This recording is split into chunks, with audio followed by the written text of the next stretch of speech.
Begin tonight with questions about the death investigation of a refugio man. 75-year-old Cruz Cordova Sr. was found dead last March with a single gunshot wound to his head. His son and daughter, however, don't believe the official finding of suicide. They hired their own experts to look into the case, and that's where our Michael Gibson picks up the story in this exclusive report.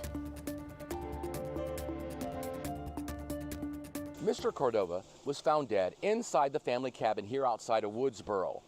His daughter and son have serious questions about his death.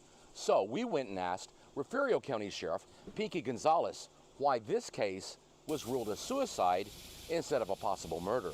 Everything pointed to a suicide, with the pills, the alcohol, and even his finger.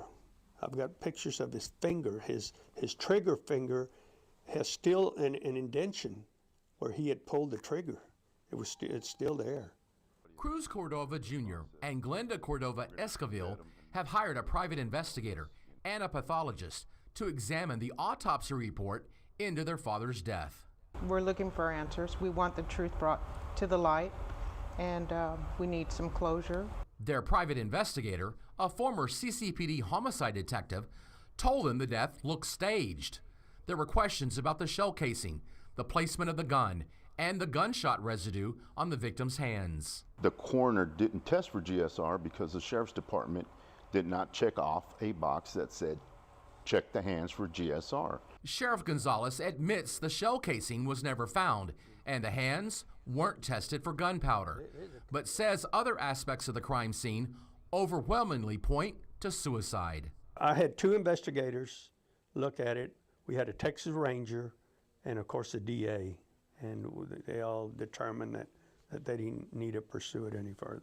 Local attorney Matt Manning says it's not unusual for a family like the Cordovas to say they're going to hire their own experts. What is unusual is that they actually did it, and at great cost. If you're doing this independently, you have to pay the cost of the expert or whomever you are seeking to have take a look at the findings of the original, pathologist. This brother and sister say they're now looking to hire an attorney. From Refugio County, Michael Gibson, 3 News.